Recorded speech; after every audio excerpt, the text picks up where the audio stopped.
jërëjëf mbokk yi voilà jërëjëf mbokk yi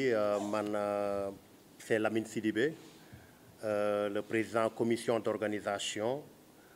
bu CIRCA ci organisation bu mag bi nga xamante ni ci la ñu jëm muy un hommage à Mbaye Gana Kébé donc ñu ngi leen di remercier avant tout di remercier aussi la presse di wax rek li nga xamante ni moom moo ñu fi dajale tey muy conférence de presse bi di remercier vraiment aussi la comité bi nga xamante ni mooy commission d'organisation bi nga xamante ne nii ñoom ñoo fi daje tey muy monsieur Ibrahima Mbaye jiite ko tey ñu nekk fi aussi ak Wali Sène nga xamante ne moom moo yor commission artistique ak vraiment tous les membres yi nga xamante ni ñu ngi ànd ak ñoom depuis boobu ba léegi di liggéey ci li nga xamante ni pour la réussite du hommage bi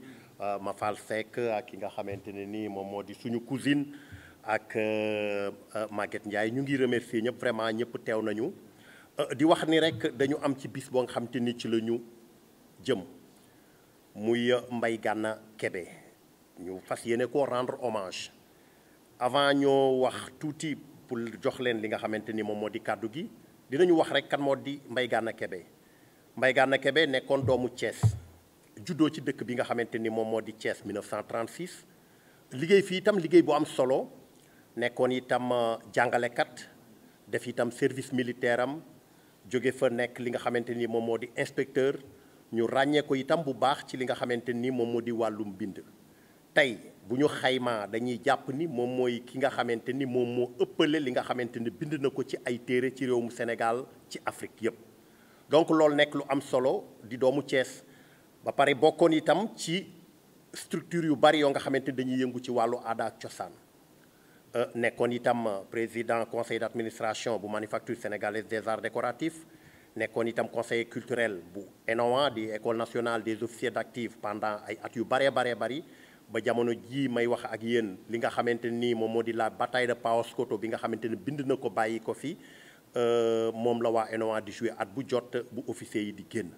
donc muy liggéey bu am solo ak lu bari loo nga xamante ni def na ko ci fii ci biir Thiès ci wàllu culture ci wàllu mbind ak itam ci wàllu politique ndaxte lépp loo nga xam ni Thiès waaye mësoon nañ ko soxla muy ci wàllu éducation muy ci wàllu culture ci wàllu social da ci bay da ci xar tànku tubayam jóg dox wax ci ba ñooñu nga xamante ne nii ñu ngi doon ñaxtu loolu wala mu doonoon seen yitte ñu jot ci yàlla def nag mu génn àdduna ci atum 2013 ren nag mu doon at bi nga xamante ni wax dëgg yàlla ki nga xamante ne nii moom moo di doomam jóg na ànd ci ak comité d'initiative bi muy CIRCA comité d'initiative pour la renaissance culturelle et artistique de Thiès nga xamante ne bàyyiwuñu kenn artistes yi jóge nañu fu nekk ñëw fas yéene participer ci li nga xamante ni moom moo di hommage bu mag boobu nga xamante ni moom la ñu fas yéene rendre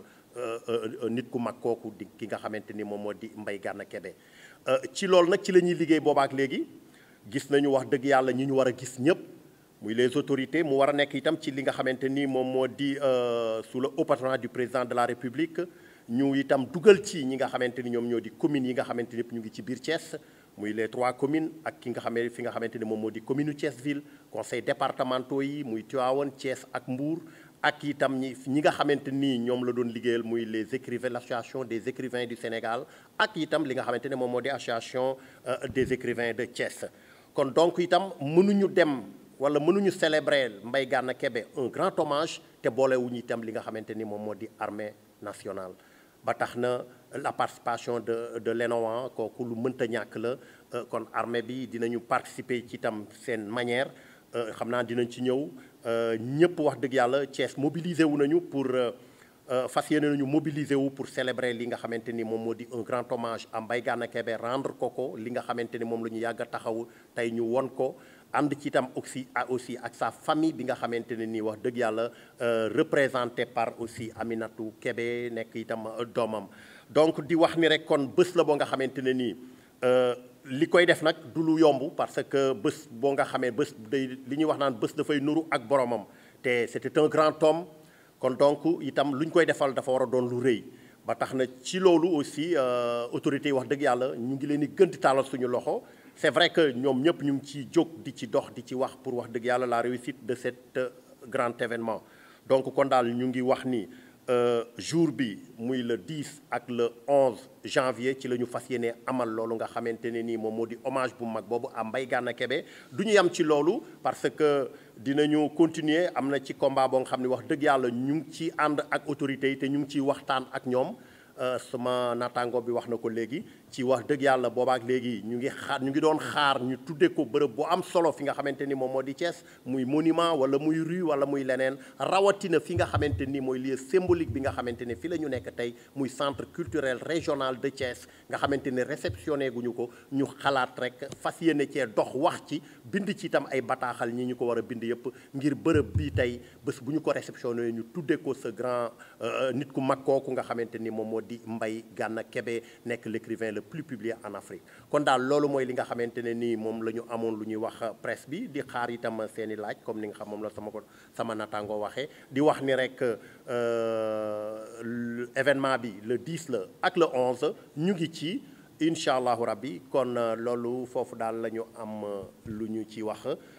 voilà di wax rek ni dinañ ci itam aussi récompenser voilà dama lay bàyyi Amina nga annoncé loolu non c'est bon léegi après ñu doog a jublu ci Wally su fekkente ne itam am na loo xam ne danga ko ci dolli nga xam moom moo chargé wu lépp luy côté artistique bi ku wax Mbaye Gana Kébé xamante ni c'était un artiste daan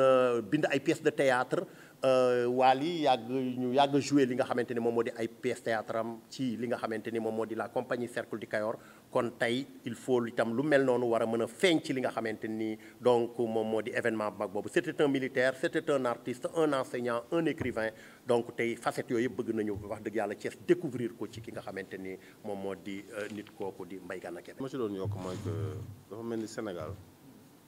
su ma comprendre un peu la question lu tax ñu bàyyi ba boobu ba léegi maanaam ñi nga xam ñoo ne ci kaw a kaw rendre ñu delloowuñu njukkal Mbaye Gana man jàngat naa ko parce que ku xam Mbaye Gana Kébé ñun ñi nga xam peut-être côtoyé nañ ko lu yàgg maanaam plus de 20 ou 30 ans ñu nekk xale ñu koy seetaan ñu koy gis ba ñu koy côtoyé di ko mu ñuy jox seeni pièces ñu koy joué xam nañ kan mooy Mbaye Gana Kébé mais le problème mooy au Sénégal bi Mbaye Gana Kébé dëddoo jóge fii dafa mel ni dañoo jël ay œuvre am ak lépp sànni ci mbel mi loolu naa ko mën a tuddee li koy indi nag defe naa ne su ñun la war a doon li tax ñu war ko rendre hommage ñun ñooy pousser ñooñu à ce que ñoom ñu ñëw rendre ko hommage parce que ñooñu peut-être am na beneen wàll woo xam ne peut-être su fekkoon ni Mbaye Gana leneen la ñu delloo ko njukkal lool. preuve bi ma ciy wane mooy Thiès mën nga parcourir tey Thiès amul man gisuma fi ku ëpp dayo ku ëpp xam-xam ci biir Thiès Mbaye Gana Kébé te rombuloo benn rue benn mbeddu Thiès sax bu ñu tuddee Mbaye Gana Kébé benn site culturel bu ñu tuddee Mbaye Gana Kébé loolu jaaduwul waaw mënoon nañu sax ni Mbaye Gana Kébé c'est vrai que am nañu ko rendre hommage vraiment def nañ seen wareef li ñu waroon def la ñu def Mbaye Gana jógee na fi ñu daje seen biir enseignant éducation rendre na ko hommage ay xaritam am nañ ko hommage ay artistes rendre nañ ko fi hommage mais hommage bi li ñu ci bëgg mooy du nekk hommage boo xam ne bii dañ koy rendre par exemple dañ ko bëgg a matérialiser moo tax sànq ci discours préliminaire ñu ni dañu bëgg centre culturel bii tey centre culturel régional bu Thiès te ñu xam ne Mbaye Gana defe naa ne mooy premier directeur de centre culturel à Thiès boobu mi ngi nekk ñu ngi koy tuddee centre culturel africain mu nekk au musée de Thiès Mbaye Gana defe naa ne su dul premier bi aussi mooy deuxième directeur de centre culturel ñu war a xamuñu loolu donc kii centre culturel bi tey ñu ngi koy réfectionné war nañ ko mën a tuddee Mbaye Gana Kébé parce que keneen ku ñu ko tuddee ku mu aussi ñun ñii en tant qu'artiste neexuñu te tey soo waroon tey ci artistes yëpp tey Thiès suñu nee turu Mbaye Gana Kébé la ñu tuddee centre culturel bi kenn duñu déet waaw donc damay wax ni hommage bi ci ñun lay jógee pour pousser ces autorités à ce que ñoom ñu ñëw fekk sañu ci loolu peut-être que oubli la doon ci ñoom mais rappel lay doon ci ñun jóge dem ci ñoom pour que njukkal loolu ñu delloo ko Mbaye Gana delloo ko dayoom parce que l'écrivain le plus édité en Afrique dëkk Sénégal dëkk fii Thiès jot na nag ñu jox ko li nga xam moom la warloo c'est vrai que famille am ñu ngi ci mais artistes yi ñu en tant qu'artiste en tant que comédien surtout en tant que comédien parce que Baye Gana lépp lu mu bindoon ci théâtre ñun joué nañ ko xam nañ kii Baye Gana Kébé c'est un éducateur inspecteur de l'enseignement boole ci de surcroît donc jot na tey toll nañ foo xam ne fii tey Baye Gana war nañ ko delloo li nga xam ne moom la moom maa Thiès delloo ko ñëpp xam ni rue mbedd mi Baye Gana lañ ko tuddee wala centre culturel édifice bii bu mag bi Baye Gana lañ ko tuddee defe naa Thiès toll na ci loolu quoi. Mesdames, Mesdemoiselles et Messieurs, bonsoir. Nous voilà aujourd'hui réunis pour la tenue de cette conférence de presse en ce lieu symbolique des arts et des lettres, coïncidant à la fois avec la célébration de la naissance du moniteur, de l'instituteur, de l'inspecteur de l'éducation, de l'écrivain, du romancier, du dramaturge, du noveliste, du conteur, M. Feu Baye Gana Kébé. Et sans plus tarder, je vais donner la parole à M. Massamba Diop. Merci, messieurs et mesdames de la presse. Nous allons vous lire ici la déclaration liminaire de la conférence de presse qui est organisée ce jour symbolique à plus d'un titre. Symbolique parce que coïncident avec la fête de Noël. Noël, la fête de la nativité. Noël, la célébration de la naissance de l'envoyé de Dieu, Jésus-Christ, Isa ibn Mariam. Noël aussi, ce 25 décembre, coïncide également avec la date de naissance de Baye Gana Kébé, de Feu Baye Gana Kébé. Donc c'est la raison pour laquelle le comité d'initiative pour la renaissance culturelle et artistique de Thiès, le CIRCA, a choisi pour lancer symboliquement les travaux ou bien le démarrage de l'hommage qu'il compte rendre à Feu Baye Gana Kébé. Rendre hommage à Baye Gana Kébé, rendre hommage à cet esprit, à la mémoire de cet homme multidimensionnel qui est né en 1936 et rappelé en Dieu le 11 avril 2013 à Thiès. Cette cérémonie aura lieu les 10 et 11 janvier 2020 à Thiès avec sa famille biologique, bien entendu, sa famille et sa famille de cœur, celle des acteurs culturels. C'est la raison pour laquelle le président de la République, clé de voûte des institutions, protecteur des arts et des lettres, le ministre de la Culture, le ministre de la Défense, le ministre de l'Éducation nationale, le conseil départemental de Thiès, la mairie de ville, l'association des écrivains du Sénégal, le PEN Sénégal, ont été saisis et impliqués pour la réussite de cet événement à travers le docteur Massamba Gueye, conseiller spécial du président de la République pour les affaires culturelles, de M. Racine Senghor du ministère de la Culture, de M. Aline Badara Bey de l'Association des écrivains du Sénégal, du colonel Momar Gueye du PEN Sénégal, de Yankhoba Diatara, du maire Lassane Sissé, de l'inspecteur d'académie, Pape Baba Diassé, qui a déjà instruit de son côté au niveau de l'Académie de Thiès ses services pour le lancement du Grand Prix Baye Gana Kébé. Ce prix est dédié aux élèves du moyen secondaire, en même temps aussi de la directrice du Centre culturel régional de Thiès et d'autres personnalités civiles et militaires. Je veux parler ici du chef d'état-major général des forces armées qui a été saisi, le commandant de la zone militaire numéro 7 de Thiès, du commandant de l'ENOA, afin que l'armée puisse contribuer à cette grande manifestation, compte tenu des relations qui unissaient Feu Baye Gana Kébé et l'armée nationale. Cet hommage marquera sans nul doute un temps fort du calendrier culturel et sera axé autour de panels, de témoignages, de spectacles de théâtre, de récitals de poèmes sanctionnés par une soirée de gala par Seka et son groupe. Tel est le programme ainsi concocté par le comité scientifique à travers ses différentes commissions, la commission administrative, la commission marketing culturel et artistique, la commission communication dirigée par La commission dirigée, le comité scientifique plutôt dirigé par le professeur Ibrahim Bébé, artiste musicien, par ailleurs directeur de l'ISTIF de Thiès. En conclusion, la réalisation de cette activité nécessite beaucoup de moyens dont nous sommes encore à la recherche, espérant la réaction diligente des partenaires, des parrains et des bonnes volontés. C'est un défi, certes. Nous ne sommes pas Feu Mbaye Gana Kébé, qui était un homme de défi, un humaniste passionné des arts et de la culture. Il est temps de l'immortaliser. Il est temps que Thiès l'immortalise. Il est temps que le Sénégal l'immortalise à jamais, à travers, ne serait-ce que par une rue, une place, un édifice public, tel que le centre culturel régional qui nous abrite aujourd'hui, qui n'est pas encore réceptionné. Heureusement que le privé a déjà joué sa partition avec l'Académie Mbaye Gana Kébé,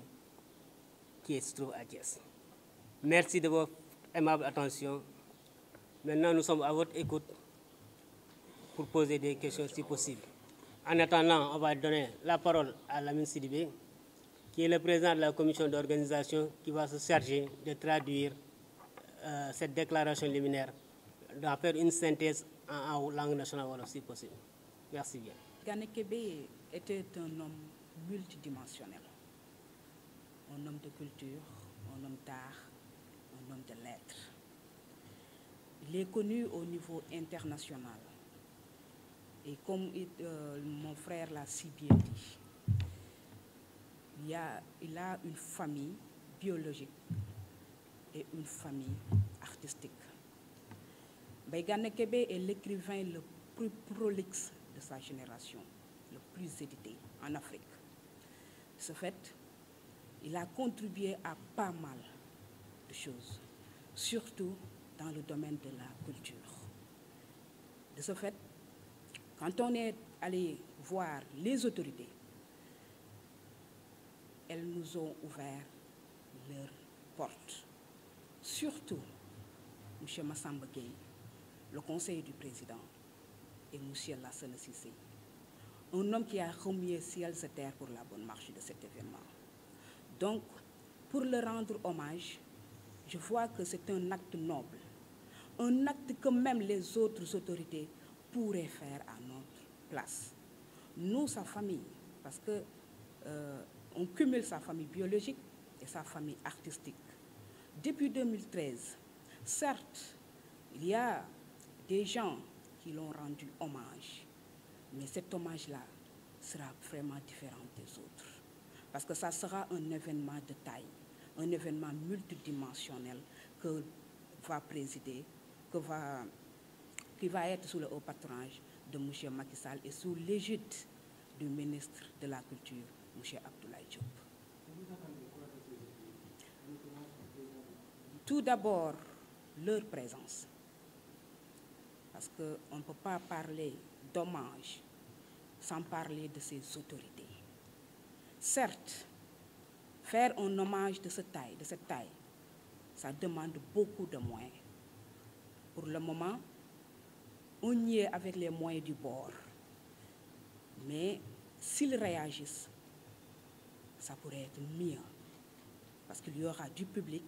Il y a aussi un concours prix Mbaye Gana Kébé en collaboration avec l'inspecteur d'académie Moussé Ndiassé. Donc, si on veut faire un hommage de cette taille, de cet homme multidimensionnel, mieux vaut qu'on attende aux autorités une participation digne de ce nom, une participation financière, une participation logistique, parce que toutes les personnes qui l'ont côtoyé vraiment peuvent apporter quelque chose à cet hommage.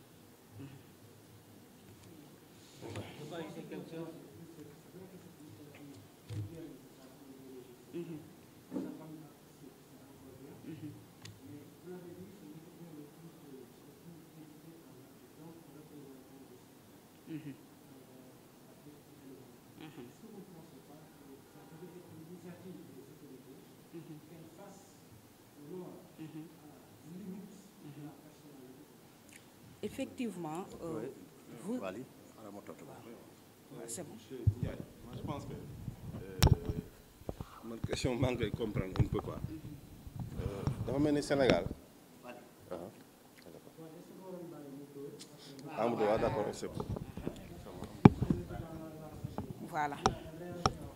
Voilà, après. C'est bon. Vous avez parfaitement raison, hein, parce que depuis 2013, on aurait dû au moins assister à un hommage venant des autres autorités, surtout hein, à l'association des écrivains. Vraiment. Mais l'attente a été très longue, parce que 2013 jusqu'à 2020, 7 ans d'affilée. Et comme je l'ai si bien dit, il y avait des personnes qui l'ont rendu hommage, mais on veut vraiment un événement digne de ce nom. Un événement vraiment qui est à la hauteur de l'homme. Parce que si on attend du jour au lendemain, finalement, ça pourrait créer d'autres choses et que la nouvelle génération peut ne pas savoir et ne pas connaître qui est Mbaye Gana Kébé, écrivain, qui est Mbaye Gana Kébé, moniteur, Mbaye Gana Kébé, instituteur, inspecteur de l'éducation, Mbaye Gana Kébé, dramaturge, Mbaye Gana Kébé, nouvelliste et Mbaye Gana Kébé, conteur. J'allais dire par rapport à la question d'Ibrahima que c'est l'orgueil des acteurs culturels, des membres de sa famille qui a été fouetté. Parce que Mbaye Gana Kébé ne mérite pas d'être dans l'oubli. Mbaye Gana Kébé a été conseiller municipal, président de la commission culture de la municipale de Thiès. Jusqu'à présent, qu'est-ce que la commune de Thiès a fait pour Mbaye Gana Kébé? Mbaye Gana Kébé a été conseiller culturel du gouverneur de la région de Thiès pendant des années. Qu'est-ce qu'administrativement la région de Thiès a fait pour Mbaye Gana Kébé? Mbaye Gana Kébé a été conseiller culturel du président de l'Assemblée nationale. Qu'est-ce que ce pays, de par sa représentation, a fait pour lui? Et Mbaye Gana a écrit, il a même écrit un livre pour l'actuel président de la République, pour d'autres, pour le président Abdoulaye Wade, pour d'autres ministres, pour d'autres personnalités. Donc, sous ce contexte, on ne pouvait pas rester les bras croisés, parce que c'est notre orgueil, l'orgueil de ses acteurs, de sa famille, de ses enfants, qui a été fouetté dans un premier temps. Ensuite, on vit un contexte extrêmement difficile. Vous avez été tous témoins. À chaque fois qu'il y avait des incompréhensions, bien des décisions qui n'allaient pas à l'encontre des populations, ou bien face à l'injustice d'une manière générale, qui était là, devant, il assumait. Cet homme mérite d'être reconnu et mérite d'être inscrit au panthéon de ce pays et de cette région. Sous cet angle, on ne pouvait pas rester tranquille. L'initiative du CIRCA est louable. C'est la première édition, c'est un début, donc on ne pouvait pas ne pas nous engager dans cette campagne, dans cet hommage qu'on devait rendre à Mbaye Gana Kébé. C'est des valeurs en perte que nous constatons, alors qu'il a toujours inculqué de par ses écrits à ce que les gens conservent certaines valeurs culturelles traditionnelles qui sont là. Que ce soit le Gor, le Djom, le Fit, toutes ces valeurs ont été même écrites dans des livres pour les soldats et les militaires. Donc c'était un moment encore, face à cette configuration, cette géopolitique, de ramener l'image de Mbaye Gana, la mémoire de Mbaye Gana. Ce n'est pas l'homme en tant que tel qui nous intéresse. Mbaye Gana était là, à côté d'autres acteurs culturels. Mais Mbaye Gana est parti, comme tout autre humain. Mais ses écrits, sa passé, sa mémoire doivent demeurer pour les générations futures. C'est un début pour initier, pour demander aux gens d'aller lire Mbaye Gana. D'où la raison du Grand Prix Mbaye Gana Kébé qu'on a mis en jeu avec 3 prix, le premier prix, le deuxième et le troisième, qui est dédié aux élèves de l'Académie de Thiès pour qu'ils aillent revisiter ses écrits. De là, on saura aussi qu'est-ce que Mbaye Gana avait écrit, quel est le message qu'il a voulu porter, et ce message sera éternel.